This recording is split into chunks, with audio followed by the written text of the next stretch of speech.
meglio di uomini. Allora questo è le bambini di una volta che sfidano l'economia, che è la borsa.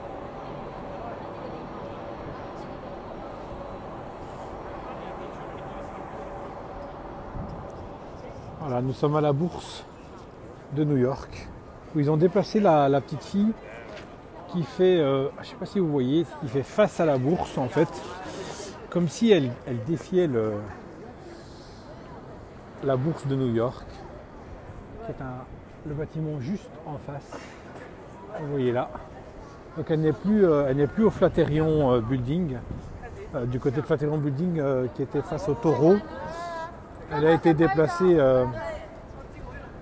ici. Alors j'ai lu pourquoi, mais je vous avoue que je ne m'en souviens pas. Donc s'il y a des lecteurs ici qui nous écoutent et qui savent la raison précise, qui n'hésitent pas à le dire aux autres en commentaire pour en faire profiter tout le monde. Voilà. Mais je pense que c'est vrai que la posture qu'elle a, c'est comme si elle défiait le monde de l'argent.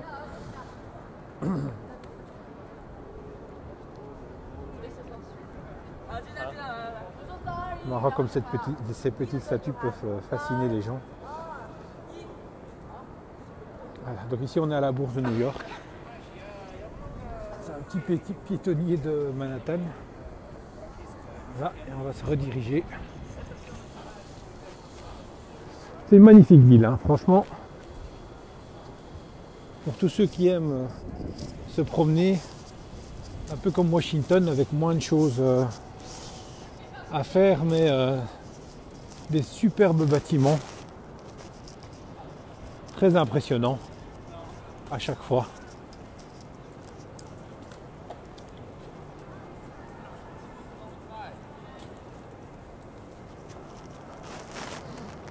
Voilà, on essaie de vous faire découvrir en direct, sans filtre. Vous voyez ce que nous voyons et vous entendez ce que nous entendons. Il n'y a pas de préparation. Bonjour Nivelles, bonjour la Belgique, bonjour la Guyane. Oui, bonne année pour ceux qui...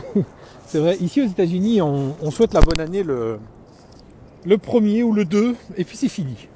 C'est terminé. C'est vrai que en Europe, on souhaite encore la bonne année très tard, très long. Ici, c'est vraiment le 1er ou le 2 janvier, puis on passe à autre chose.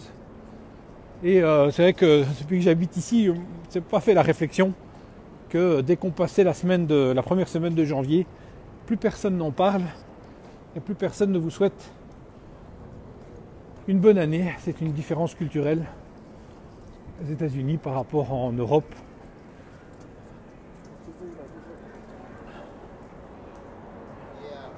Alors New York est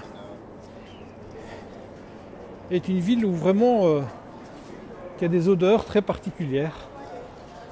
Vraiment une odeur New York, c'est quand on voyage aux États-Unis souvent, l'odeur de New York est très spécifique. À la limite, je pourrais la reconnaître.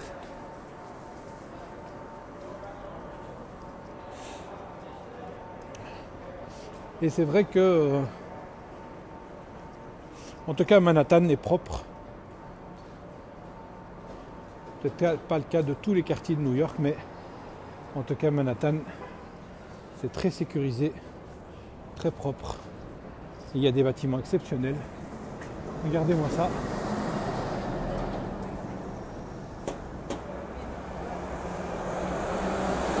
Là, ici, on est à Broadway. On est juste à côté de la bourse. Et je vais... La Trinity. Donc l'église de la Trinité. On va dire les églises de New York sont célèbres. Je pense dans tous les films, on les voit. C'est une institution très puissante. À New York, elle détient, je pense d'ailleurs qu'au niveau immobilier, c'est une des plus puissantes, un des plus puissants propriétaires des États-Unis. Regardez un cimetière en plein New York, en plein centre-ville entre la bourse Et je vais vous montrer par-dessus les... Regardez-moi ça. Quand vous connaissez le prix au mètre carré à Manhattan, c'est peut-être les tombes les plus chères des États-Unis. Oh, c'est cette particularité aussi de New York où vous avez des églises, des gratte-ciel.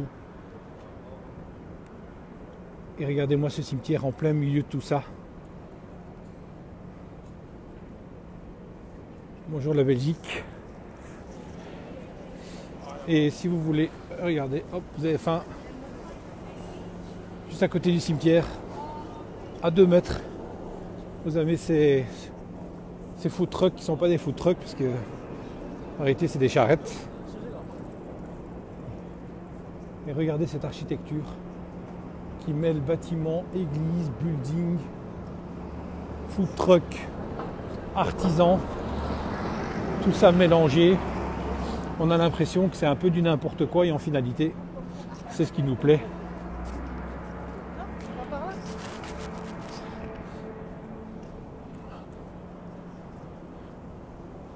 Regardez là, vous avez des cimetières en bordure de trottoir. Voilà, le trottoir il est là et regardez, le cimetière est là. C'est impressionnant.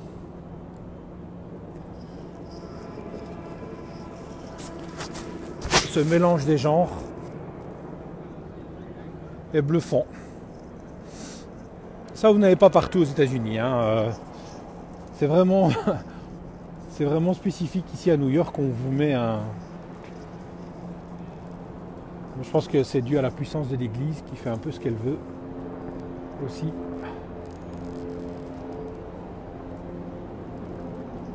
Oui, c'est froid, mais pas... C'est supportable. Il fait 2-3 degrés, mais comme à New York, on marche énormément. En finalité, il ne faut pas être habillé vraiment très très chaudement parce qu'on bouge, on marche et on se dépense. Et donc, on n'est pas plus habillé que s'il faisait 10 degrés. Parce que la différence, c'est que New York, évidemment, si vous ne marchez pas, voilà, ça vous coûte très cher à prendre tout le temps des taxis. Mais sinon, ici on est là pour profiter. Bon, il y a des œuvres d'art un peu partout dans New York.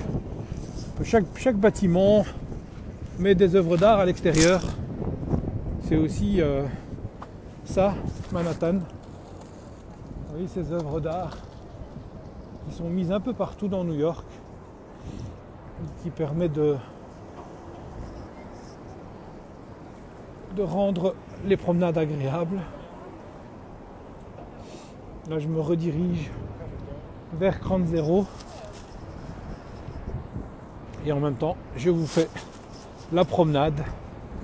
Alors, on a beaucoup de questions sur l'immigration, l'expatriation aux États-Unis.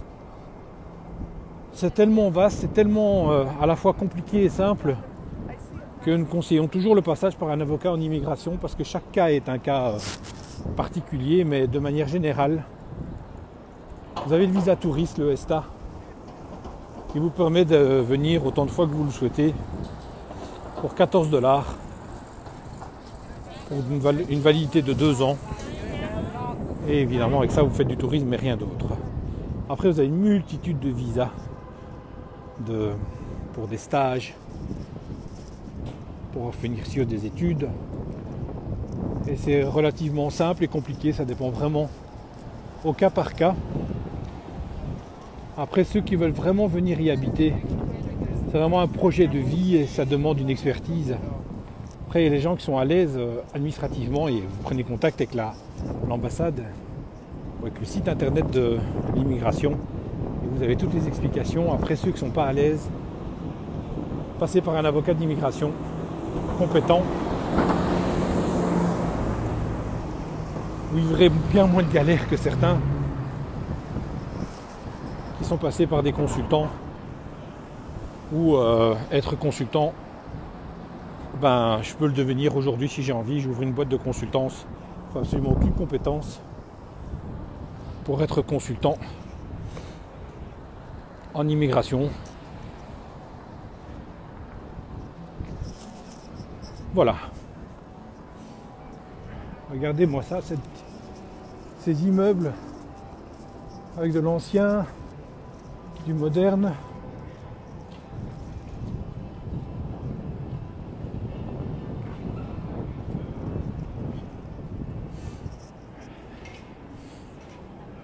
Vous voyez, il y a des prêts à manger. Le français est fort présent à New York. Honnêtement, sans critiquer les expatriés de New York, c'est franchement la ville la plus facile à s'expatrier. Parce que vous êtes aux États-Unis, certes, mais vous avez tout ce qu'on a en Europe au niveau culinaire, au niveau de la mentalité. C'est une mentalité très européenne. Et c'est une des villes les plus faciles à s'expatrier. Franchement, il n'y a pas... on va pas dire que New York c'est l'Amérique profonde, loin de là, même que du contraire. Rien à voir avec le Texas, le Nevada, l'Arizona, peu importe le Colorado. On est tout à fait dans une ville où vous êtes intégré en quelques heures. Et en plus, le nombre de francophones qui habitent New York est impressionnant. Et si vous rajoutez à ça les touristes, je vous dis, vous entendez parler français partout. C'est presque décevant quand on veut être dépaysé dans certains lieux de Manhattan où on entend parler français. Et on se dit, mais bon sang, on est aux États-Unis. Comme quoi.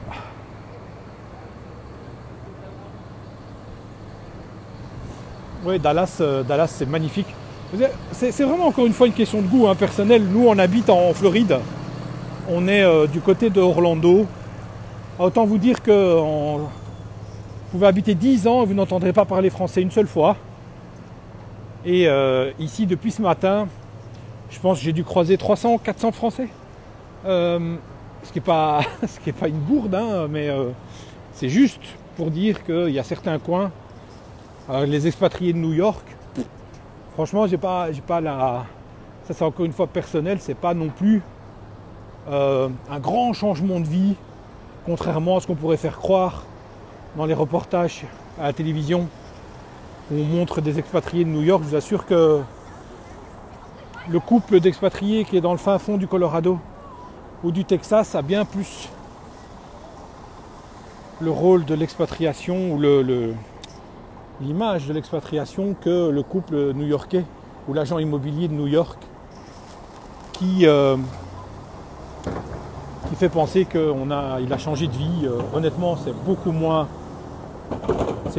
un changement de vie New York que la plupart des autres États des États-Unis où là vous êtes vraiment à l'opposé de la vie, que ce soit culinaire, comportementale européenne.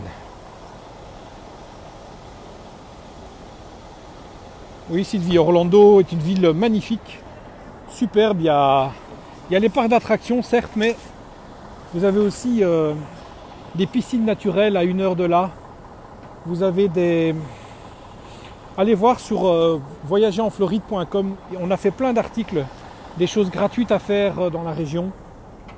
Floride, Orlando, Miami, etc. Vous avez des lieux magnifiques. Une nature exceptionnelle.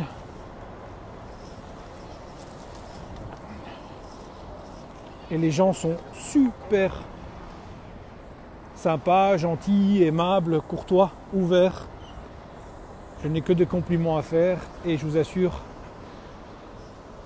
que ce soit moi ou les milliers d'expatriés avec qui nous sommes en contact avec habités aux USA, c'est bien sur l'attitude, le comportement que nous ressentons une énorme différence entre que ce soit les commerçants par exemple, parce que je suis face à un magasin, je pense à ça, soit que vous rentrez dans un commerce en Europe ou ici, le sens du service, le sens de l'accueil, l'amabilité, la politesse. Voilà, très clairement on est pro-américain, ça ce n'est pas un secret. Vu qu'on habite ici, on a fait un choix voilà, je vais vous laisser ici et on va aller au Flattérion, du côté du Flattérion pour vous montrer ce coin-là. Et on continue tout le week-end, on n'arrête pas, direct sur direct. On vous montre les choses à voir et on dépense pas grand-chose. Vous voyez, on va de lieu en lieu. À tantôt, à plus tard et à tantôt pour les Belges et à plus tard pour les Français.